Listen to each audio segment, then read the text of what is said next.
Representative form of democracy में 8,999 में कितने मुसलमान कामयाब हुए?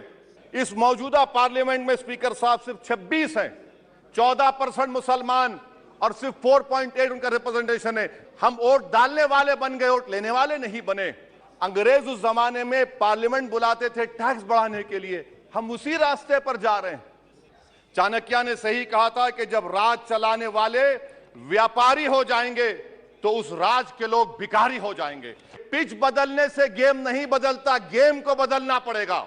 कहीं नई इमारत भी हिटलर की राइक्सटैग की इमारत ना साबित हो जाए। बहुत शुक्रिया सर, आपने मुझे आज एक तारीखी बहस पर बोलने का मौका दिया। मोहतरम जनाब, इस ऐवान के 75 साल के पार्लिमानी सफ़र की तकमील पर हम बहस कर रहे हैं। मैं सबसे पहले अपनी जानिब से खराज अक़ीदत पेश करना चाहूँगा मौलाना हिफ्ज़ुर रहमान साहब को, जो पहली और दूसरी पार्लियामेंट के मेंबर थे, मेरे क़ायद सालार मिल्लत सलाहुद्दीन ओवैसी को, सुलेमान सेठ साहब को और मौलाना बनात वाला साहब को। जनाब मोहतरम, इस ऐवान की नाकामियों का भी जिक्र हमको करना ज़रूरी है। 75 साल का तारीख़ी सफ़र इस ऐवान ने मुकम्मल किया। ये ऐवान एक इमारत नहीं है मेरी नज़र में, ये ऐवान इस वतन अज़ीज़ का एक दिल है, जो बाहर जो गरीब और मजलूम अवाम की तकलीफ़ को महसूस करे, इसीलिए मैं इसको दिल कहता हूँ। मैं आपके सामने 15 मिसालें पेश करूँगा जहाँ पर इस ऐवान ने अपनी नाकामी का सबूत पेश किया। एक उस वक्त जब दिल्ली की सड़कों पर सिखों की नस्लकशी की जा रही थी। एक उस वक्त जब 6 दिसंबर को बाबरी मस्जिद की शहादत हुई। भागलपुर जिसमें रेशम के कारोबार को ख़त्म किया गया, मुसलमानों को दफना दिया और वहाँ पर फूल गोभी उगना शुरू हो गई। एक उस वक्त नाकामी साबित हुई जब मुजफ्फरनगर और गुजरात में नस्लकशी की गई। एक उस वक्त सर जब हम देखते हैं कि मुंबई की सड़कों पर इंसानियत का नंगा नाच हुआ। एक उस वक्त जब इस ऐवान में टाडा पोटा का काला कानून बनाया गया, यूएपीए का कानून बनाया गया, आफ्सपा का कानून बनाया गया, जिसको 1 साल के लिए बनाया गया था। 58 में हम 2023 में आ गए। एक उस वक्त नाकामी साबित हुई जनाब, जब हम देख रहे हैं कि आज ये जो दिल है, भारत का दिल है, हिंदुस्तान का, इंडिया का दिल है, आज गरीबों में, मजलूमों में, मुसलमानों में, कश्मीर की आवाम में, दलितों में, आदिवासियों में इस ऐवान की मोहब्बत और एतमाद खत्म हो रहा है, कम हो रहा है। इसीलिए जनता सड़कों पर आकर एहतजाज कर रही है, क्योंकि उनको लग रहा है कि ये इमारत बन चुकी है, हमारा दिल नहीं है।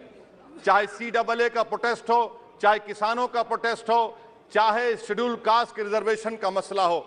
इसीलिए मैं आपके जरिए हम तमाम को मुतनब्बे करना चाह रहा हूं कि अगर हम रोडों पर इंसाफ करना जनता को अलाउ करेंगे, इस ऐवान को दिल नहीं रखेंगे, तो याद रखिए ये हमारी पार्लियामानी जमहूरियत के लिए बड़ा नुकसानदेह साबित होगा।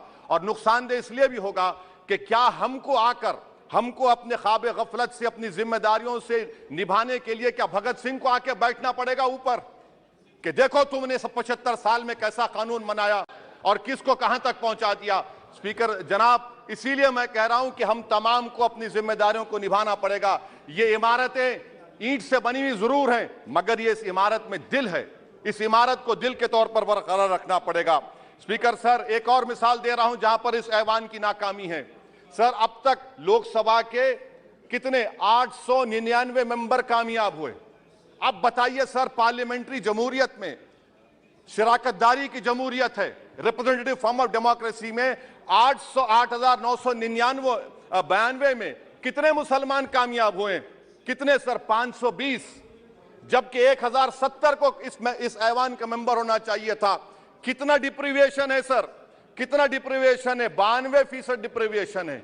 इस मौजूदा पार्लियामेंट में स्पीकर साहब सिर्फ 26 हैं, 14% मुसलमान और सिर्फ 4.8 उनका रिप्रेजेंटेशन है। बताइए, हम वोट डालने वाले बन गए, वोट लेने वाले नहीं बने। या तो हकीकत यह है कि आप वोट डालना नहीं चाहते उनको, आप सबको वोट डालेंगे, मगर जहां पर मुसलमान आएगा वो कामयाब नहीं होगा। बताइए, जब दिल में एक 14% आबादी की नुमाइंदगी नहीं होगी तो आप क्या फैसले करेंगे? क्या इस ऐवान को हम कहेंगे कि ये रिप्रेजेंटेटिव फॉर्म ऑफ डेमोक्रेसी है? स्पीकर साहब, मैं आपको एक और मिसाल देना चाह रहा हूं। बाबा साहिब अंबेडकर ने सही कहा था, अंग्रेज उस जमाने में पार्लियामेंट बुलाते थे टैक्स बढ़ाने के लिए, हम उसी रास्ते पर जा रहे हैं। हम उसी रास्ते पर जा रहे हैं। हम तो बाबा साहब अम्बेडकर को हमने सच साबित कर दिया। स्पीकर सर, आखिर में मैं आपको बताना चाहूंगा कि आज आप देखिए कि चाणक्य ने क्या कहा था। चाणक्य ने सही कहा था। चाणक्य ने सही कहा था कि जब राज चलाने वाले व्यापारी हो जाएंगे तो उस राज के लोग भिखारी हो जाएंगे। आज ये वक्त आ चुका है सर, आज ये वक्त आ चुका है कि क्या first pass the post system इस देश के लिए सही है या फिर हम प्रोपोर्शनल फॉर्म ऑफ रिप्रेजेंटेशन को फॉलो करेंगे। First pass the post system, जिसके पास एक मजहब का वोट होगा, जिसके पास दौलत होगी, वही इस ऐवान में आ रहा है। इसीलिए हम कह रहे हैं कि आप इस जमहूरियत की ना, कहीं ये जमहूरियत कमजोर ना हो जाए, मुझे इस बात का डर है सर। आखिर में मैं खत्म करने से पहले एक बहुत बड़े शायर ने कहा था, उस पर खत्म करना चाहूंगा कि अभी चिराग सरे राह को कुछ खबर ही नहीं, अभी चिराग सरे राह को कुछ खबर ही नहीं, अभी गिरानी शब में कमी नहीं आई, अभी गिरानी शब में कमी नहीं आई, निजात दीदे दिल की घड़ी नहीं आई, चले चलो कि मंजिल अभी नहीं आई। स्पीकर साहब, आखिर में याद रखिए एक बात को मैं सबसे कह रहा हूं कि पिच बदलने से गेम नहीं बदलता, गेम को बदलना पड़ेगा। आप पिच बदल रहे हैं, वरना याद रखिए जब तक हम अपने जमहूरी उसूलों पर, रूल ऑफ लॉ पर, संविधान पर अटूट अमल नहीं करेंगे, वरना याद रखिए कहीं नई इमारत भी हिटलर की राइक्सटैग की इमारत ना साबित हो जाए। बहुत जुड़े रहिए खबरें डिजिटल के साथ देश व दुनिया की तमाम खबरों को जानने के लिए।